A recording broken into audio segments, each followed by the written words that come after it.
Hi guys, आप देख रहे हैं मनीष जौहरी ब्रिजवासी ब्लॉग में फिर उपस्थित हूँ एक बार आप सभी नटखट मित्रों के समक्ष। कैसे मेरे दोस्तों, कैसे हो? आनंद में हो, रमण में हो, ठाकुर जी की सानिध्यता में हो, अच्छी बात है। आज एक हम जी हमारे पास कल एक व्यक्ति का फ़ोन आया था, इस आधार पे बोल रहा हूँ आपसे, क्योंकि उन्होंने मुझसे पूछा था कि मनीष भाई, आपने जिस हिसाब से ये वीआईपी एंट्रियों के बारे में बोला, तो क्या आपने इसको अपने देखा था? मैंने हाँ मेरे भाई, मैंने 2 दिन पहले जो ब्लॉग आया था उसमें तुमने देखा ही होगा कि किस तरीके से मैंने उसका प्रस्तुतिकरण करा था। तो मैं दोबारा भी गया था, तो मैंने दोबारा भी वही चीज़ का प्रस्तुतिकरण देखा था, क्योंकि हमको ही पता नहीं था कि खाटू श्याम जी में भी इस तरह की व्यवस्थाओं का प्रस्तुतिकरण होने लगा है, उपस्थित होने लगा है। हम पहुंच गए, हम जनरल थे, हम नॉर्मल थे कि भाई इस लाइन में जाना है। हमें दिखा कि इस लाइन में भीड़ नहीं है, तो फट दर्शन करेंगे ठाकुर के चरणार्विंद बिंद तक, जहाँ उनके मंदिर का चौखट है। माटी सिर लगा के हमारे मन में लालसा थी कि चौखट पे अपने मस्तक को रखेंगे, ठाकुर के चरणार्विंद तक हमारे मस्तक के भाव जाएंगे और उनके चरणों के भाव हमारे तक मस्तक तक पहुँचेंगे। तो हम उस लाइन में घुस गए। थोड़ा चले होंगे, तकरीबन 250-300 मीटर की लाइन होगी। उस लाइन में हम जा रहे थे। जाते जाते हमने क्या देखा कि बीच में हमारे पीछे से किसी ने, गार्ड ने रोका। वीआईपी लाइन है, पर्ची है आपके पास, यूँ बोलते हैं हमको वो गार्ड्स। हमने देखो भाई साहब, कैसी पर्ची, कौन सी पर्ची? हमने तो कोई पर्ची नहीं कटाई है किसी भी प्रकार की। बोले पर्ची कटा लाओ, दर्शन पा जाओ।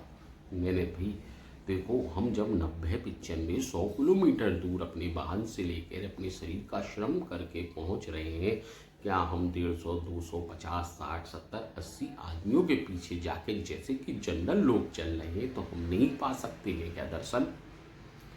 हम कौन से वीआईपी हैं? हम भी नॉर्मल हैं भाई, जैसे आप लोग हो नॉर्मल, ऐसे हम भी नॉर्मल हैं, तुच्छ प्राणी हैं।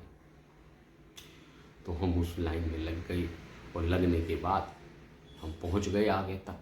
जाने के बाद हमने देखा कि सत्य घटना है। हमने तो दूर से हाथ जोड़े, बाबा श्याम प्यारे, आपको प्रणाम है, नमन है, आपका लख लख धन्यवाद है, जो हमको दर्शनों की लालसा थी जो आपने हमको प्राप्त कराई। तो ये था इसका अभिप्राय लोगों की। देखो कि किस प्रकार से कहाँ कहाँ सब मंदिरों में, कहीं भी चले जाओ, साईनाथ चले जाओ, महाकालेश्वर चले जाओ, खाटू श्याम चले जाओ, या किसी अन्य जगह चले जाओ, लेकिन हमारे ब्रज में ये नहीं है कि मंदिर के अंदर वीआईपी एंट्री होगी तो दर्शन होंगे।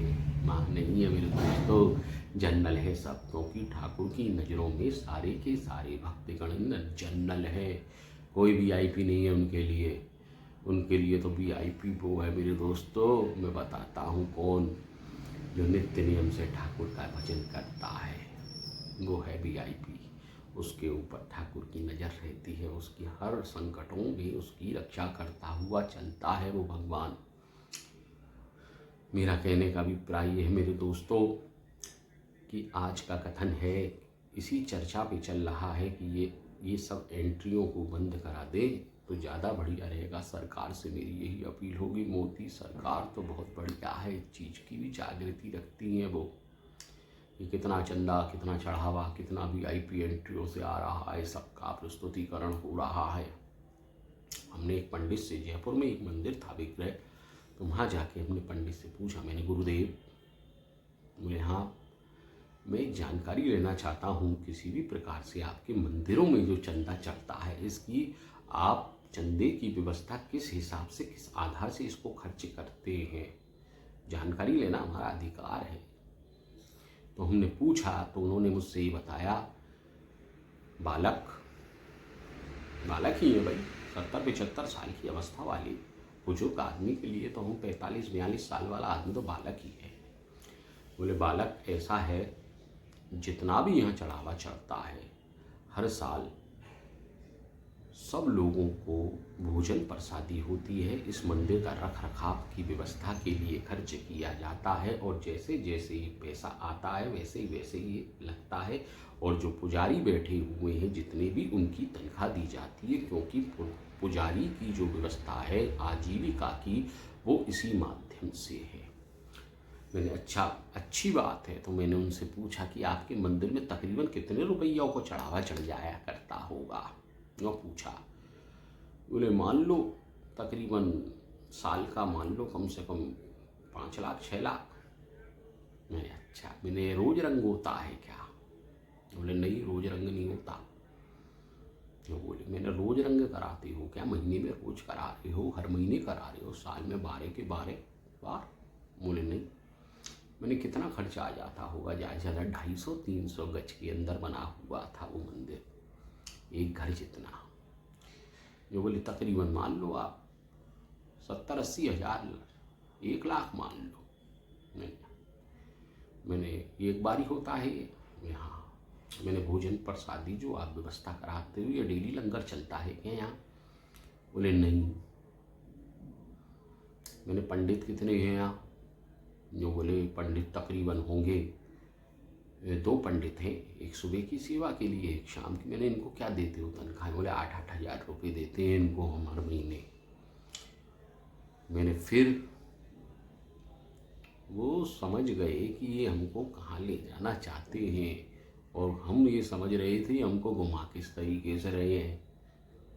तो कहने का अभिप्राय मेरे दोस्तों ये रहेगा, जानकारी लेना आपके जहन में आवश्यक है। आपके मस्तिष्क के अंदर इस चीज़ की जानकारी लेना, उपस्थितिकरण करना कि ये सब चीज़ चल रही है। वीआईपी एंट्रियों को बंद करो, रद्द करो ऐसे मंदिरों में। तो मैं तो एक ही बात कहूँगा, ऐसे मंदिरों में जहाँ वीआईपी एंट्रियों की व्यवस्था हो ना, वीआईपीओं को जाने मत दो, रोक दो भाई। तो देखो क्या होता है।